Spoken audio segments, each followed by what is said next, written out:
আচ্ছা, আপনারা কি কখনো আব্বু আম্মুকে নিয়ে শপিং এ গিয়েছেন? মানে শুধুমাত্র আব্বু আম্মু, সাথে আর কেউ না। ভাই, লাইফের বেস্ট একটা এক্সপিরিয়েন্স হয়, অনেক মজার একটা এক্সপিরিয়েন্স হয়, যে মজার এক্সপিরিয়েন্সটা আপনাদের সাথেও আজকে আমি শেয়ার করবো। সো হ্যালো এভরিওয়ান, কেমন আছেন সবাই?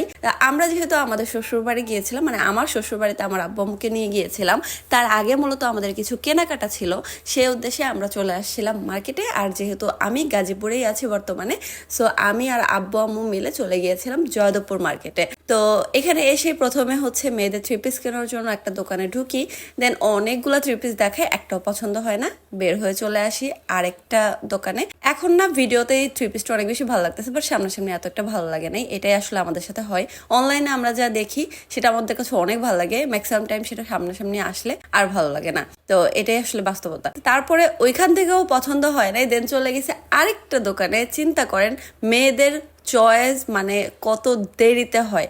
মেয়েরা খুব মানে অল্পতে কোনো কিছু চয়েস করে না ভাই, বুঝতে হবে। আর মেয়েরা যেটা চয়েস করে সেটা বেস্ট, এটাও মানতে হবে। তো সবসময় আবার সেটা হয় না, এটা আবার বেশি বলে ফেললাম। যাই হোক, ওইখানেও পছন্দ হয় নাই। এটা ছিল 4th নাম্বার দোকান, মানে 4 নাম্বার দোকানে এসেও উনি অনেকগুলা থ্রি পিস দেখাইছে। আপনাদের কাছে কোন থ্রি পিসটা ভালো লাগছে অবশ্যই কিন্তু কমেন্টে জানিয়ে দিন। তো এখানে এসেও থ্রি পিস পছন্দ হয় নাই। আমি না বোর হয়ে গেলাম এই টাইমে, ভাবলাম একটু ভিডিও করি। আম্মু এখানে দেখতে থাক থ্রি পিস। আম্মু এত বেশি খুঁতখুঁতা ভাই রে ভাই, এত বেশি খুঁতখুঁতা। দেন এটা ছিল 6 নাম্বার দোকান, মাঝখানে 5 নাম্বার দোকানটা স্কিপ করেছি, আমি আর ভিডিও করতে পারছিলাম না। আমার কাছে মানে তখন মনে হচ্ছিল এটা বেশি হয়ে যাবে।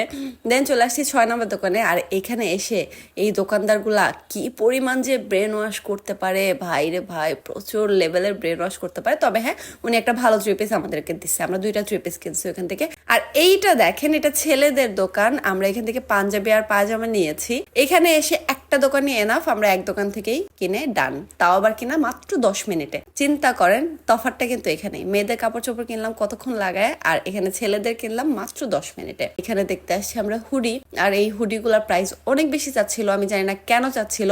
হুডিটা একদিন পরার পরে গুটি গুটি উঠে পড়ছে, কিন্তু এই হুডিটা 800 টাকা, উনি ছাড়বেই না। দেন অনেক কিছু করে আমরা 700 টাকায় নিছি।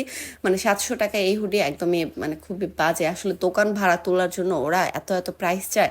তো আম্মু এখানে হুডি দামাদামি করুক, আমি আপনাদের সাথে গল্পটা শেয়ার করি। এইখানে হচ্ছে আব্বু কিনতে আসছে জ্যাকেট। তো আব্বু প্রথমে এই জ্যাকেট গুলা দেখতেছিল, মানে আব্বুর কাছে হয়তো বা ভালো লাগতেছিল, এক একজনের পছন্দ তো এক এক রকম। আমি আর আম্মু মিলে চিন্তা করতেছি, না এই জ্যাকেট কখনোই নিতে দিব না, আব্বুকে এবার ইউনিক কিছু পরাবো।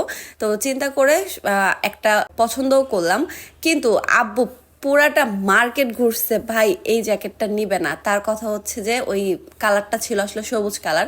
সে পুরো মার্কেট শুদ্ধ একটা কথাই বলতেছিল যে এটা হচ্ছে পতাকা কালার, পতাকা কালার, পতাকা কালার, এটা কেন নিবো আমি নিব না।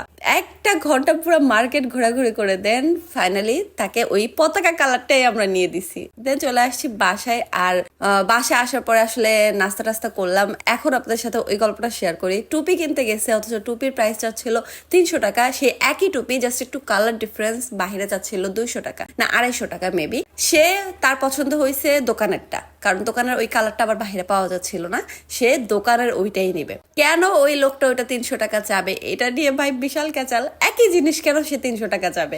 কথা তো আসলে ঠিক। তো মানে আব্বু আমার সাথে মার্কেটে গিয়ে আমার বেশ ভালো এক্সপিরিয়েন্স হয়েছে, আমার একটুও বোর লাগে নাই। বাসায় এসে না মানে খাওয়া দাওয়া করলাম একদম ফাটায়া। আমরা যেহেতু আসার সময় নিয়ে আসছিলাম গ্রিল, তো নান রুটি এগুলো সব নিয়ে আসছিলাম। তো বাসায় এসে সবাই মিলে নাস্তা টাস্তা করেছি। এই ছিল আমার আজকে শর্টকাট ব্লগ। সবাই ভালো থাকবেন, দেখা হয়ে যাবে নেক্সট একটা ব্লগে। ততক্ষণ পর্যন্ত আল্লাহ হাফেজ।